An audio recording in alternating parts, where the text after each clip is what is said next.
Welcome back to The Explainer, everyone. Today, we're going to build your professional compliance shield. As revenue cycle management students, you're dealing with hundreds of distinct codes every single day. But honestly, just knowing the codes, that's only half the battle. You really have to know how these codes interact, when they can be combined, and most importantly, when splitting them apart is going to trigger a massive compliance nightmare. So grab your notes and let's get into it. Here is a quick look at our agenda. We're taking a journey from the daily front lines of unbundling straight through to overarching federal rules, and finally, how to handle those inevitable audits. Starting off with Section 1, the rules of unbundling, or basically, your actions on the front lines of coding. So, let's talk about incidental procedures. If a procedure is deemed incidental, you literally cannot bill it on its own. And why is that? Well, because it's completely bundled into the main surgery. Think about it this way. If a surgeon makes an incision to perform a major abdominal surgery, the actual act of making that incision and later closing it up is incidental. It's just a required ancillary step to get the main job done. You can't bill for creating a surgical opening and then separately bill for the surgery inside. The software is going to flag that right away because incidental procedures do not warrant extra compensation. Now, looking at this breakdown from our source, the golden rule hits you right in the face. You can never, ever unbundle procedures just because you want to bump up the reimbursement on a claim. That is a huge compliance violation. If you're going to unbundle a code, the physician's documentation has to undeniably prove that the extra procedure was independently billable or that it required a ton of distinct extra labor. If you unbundle incorrectly and the payer catches it, you're not just giving the money back, you're paying it back with interest, and the provider might even lose their contract. But hey, it's not like unbundling is illegal. It just has to be justified.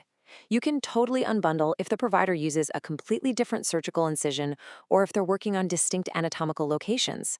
The text gives us this classic example with knee surgery.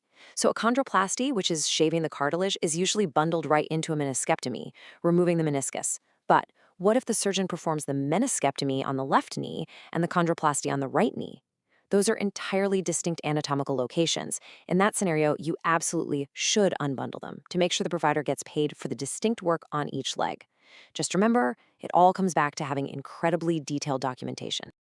All right, moving to Section 2, let's talk about navigating NCCI edits and the federal restrictions that govern your work. NCCI, the National Correct Coding Initiative. This is basically the overarching rulebook that enforces correct code combinations. It was originally designed by Medicare to stop erroneous claim payments in their tracks. If the NCCI edits say two procedures are bundled together, your hands are tied. You are restricted from unbundling them unless you can provide absolute proof of distinct anatomical locations or significantly extra time and expertise. And as this overview shows, CMS isn't sleeping on this. They monitor and update these edits every single quarter.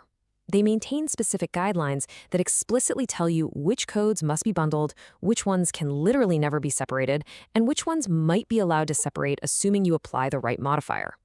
Speaking of modifiers, think of them as a highly specific key used to unlock those bundled codes. But, and this is a big but, it's a key you can only use if the documentation explicitly gives you permission.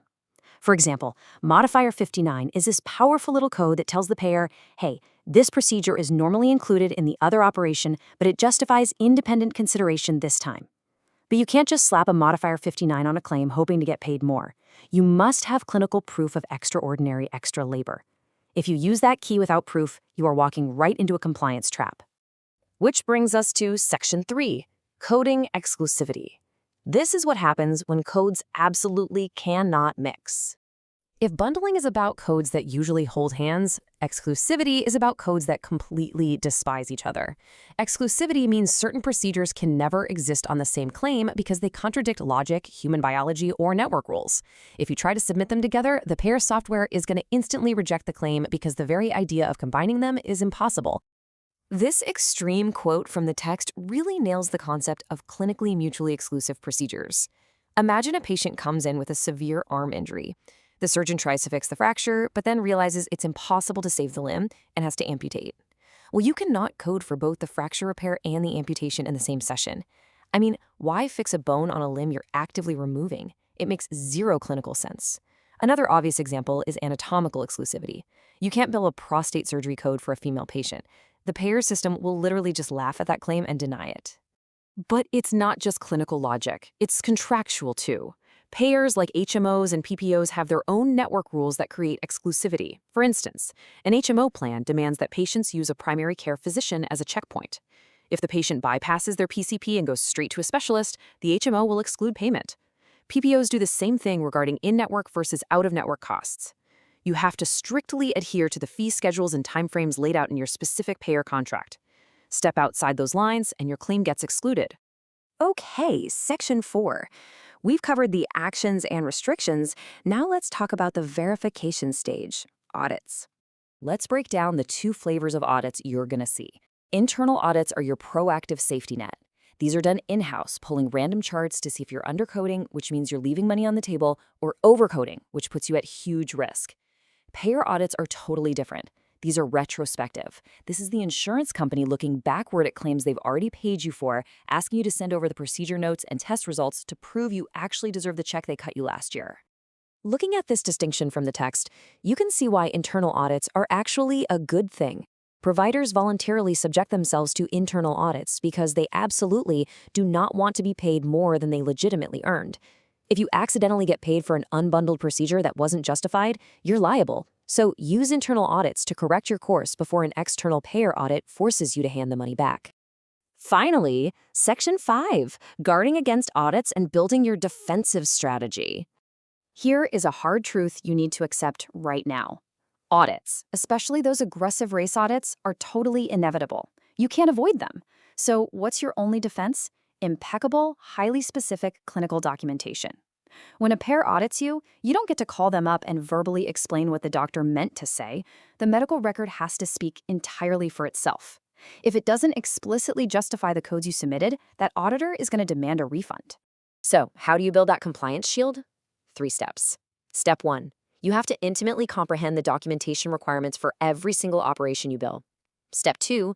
Understand and strictly follow your payer contracts, because those dictate your exclusivity rules. And Step 3. Exercise extreme caution when unbundling.